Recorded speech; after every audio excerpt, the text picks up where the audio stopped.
Black holes को आसानी से समझने के लिए एस्ट्रोनॉमर्स ने ब्लैक होल्स के मैस के लिहाज से उनकी तीन कैटेगरीज बनाई हैं। Number 1 stellar mass, number 2 super massive, number 3 intermediate mass. इन तीन कैटेगरीज को आप मैस रेंज भी कह सकते हैं और इन मैस रेंज की बेस पर आप किसी भी ब्लैक होल्स के मैस को एक्सप्लेन कर सकते हैं। कॉस्मोलॉजिस्ट को अभी भी लगता है कि इन तीन कैटेगरीज के अलावा फोर्थ कैटेगरी भी हो सकती है जो अभी तक इनविजिबल है, और अगर वो है तो उसको हम प्राइमरी ब्लैक होल्स कहेंगे। उसकी रीज़न ये है कि जिस वक्त ये यूनिवर्स बनी थी ये fourth type primary black holes उस वक्त मौजूद थे जो वक्त के साथ साथ ख़त्म हो गए, और मे भी हो सकता है कि उनमें से अभी भी कुछ प्राइमरी ब्लैक होल्स मौजूद हों जो हमसे छुपे हुए हैं।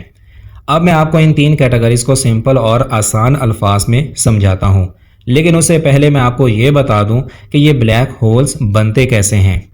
जब भी कोई स्टार जिसका मैस सूरज की बनिस्बत 20 गुना ज़्यादा हो उसकी डेथ होती है तो वो कोलैप्स होकर ब्लैक होल्स में कन्वर्ट हो जाता है। इसको मैं आगे चल के मज़ीद एक्सप्लेन करूँगा। अब इन तीन कैटेगरीज को समझते हैं। नंबर 1 स्टेलर मैस, वो स्टार्स जिनके मैस सूरज की बनिस्बत 20 टाइम्स ज़्यादा हों और मैक्सिमम 100 तक हों, जब वो कोलैप्स होंगे तो वो ब्लैक होल्स में कन्वर्ट हो जाएंगे। ये black holes stellar mass category में आते हैं। नंबर 2 सुपर मैसिव, इस यूनिवर्स में जितनी भी गैलेक्सीज मौजूद हैं इन तमाम गैलेक्सीज के सेंटर में ब्लैक होल्स मौजूद हैं। ये black holes super massive category में आते हैं। नंबर 3 इंटरमीडिएट मैस, वो स्टार्स जिनके मैस सूरज की बनिस्बत 100 टाइम्स या इससे ज़्यादा हों और मैक्सिमम 10,000 और 100,000 तक हों, जब वो कोलैप्स होंगे तो वो ब्लैक होल्स में कन्वर्ट हो जाएंगे।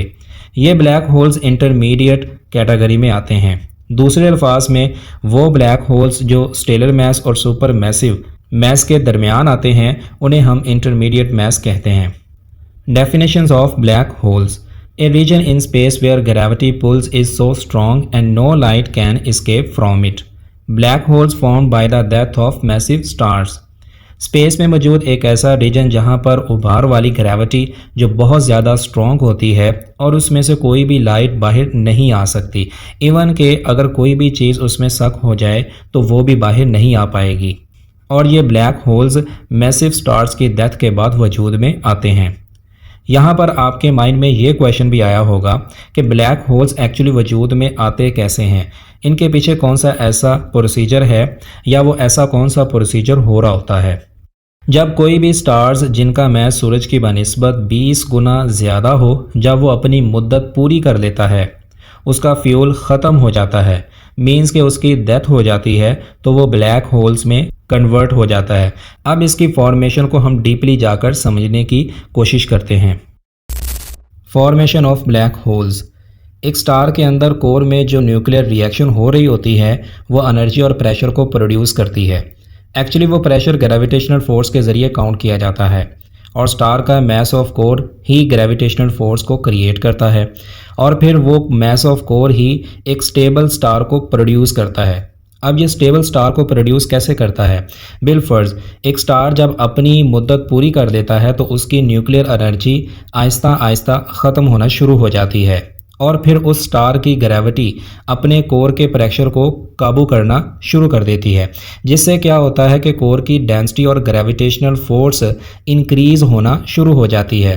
जब मुकम्मल तौर पर न्यूक्लियर रिएक्शन स्टॉप हो जाते हैं तो सुपरनोवा की तरह वो स्टार एक्सप्लोड हो जाता है और उसके जो आउटर पार्ट होते हैं वो स्पेस में बिखर जाते हैं। बाकी जो कोर बचता है वो कोर अपने ही वज़न के नीचे एक इनफाइनाइट डेंसिटी पॉइंट पर कोलैप्स कर जाता है।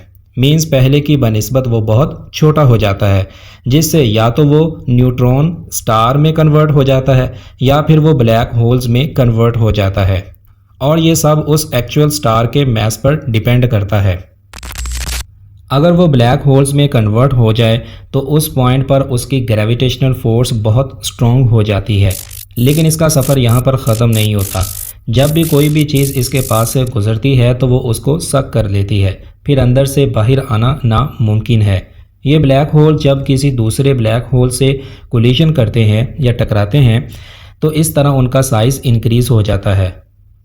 और अगर इन ब्लैक होल्स के पास से जब कोई भी स्टार गुजरता है तो ये उस स्टार की लाइट, गैस और डस्ट को अपनी तरफ खींच लेते हैं, जिससे ब्लैक होल्स के अराउंड एक्रीशन डिस्क प्रोड्यूस हो जाती है और वो इतनी गर्म होती है जिससे फिर एक्स रेस भी प्रोड्यूस होना शुरू हो जाती है जेट फॉर्म्स की तरह। इस ब्लैक होल्स का सेंटर सिंगुलरिटी कहलाता है और इस ब्लैक होल्स का सर्कल वो इवेंट हॉरिजॉन कहलाता है।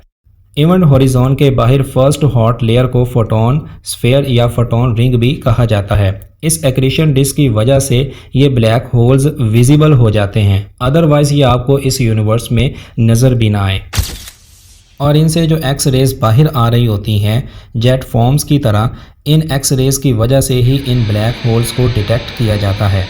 एस्ट्रोनॉमर्स की रिपोर्ट के मुताबिक इस मिल्की वे में 100 मिलियन से ज़्यादा ब्लैक होल्स मौजूद हो सकते हैं। अब वो स्टार्स जिनका मैस सूरज जितना होता है या उससे मैक्सिमम 20 गुना होता है, जब उनकी डेथ होती है तो वो वाइट डॉर्फ या ब्लैक डॉर्फ में कन्वर्ट हो जाता है।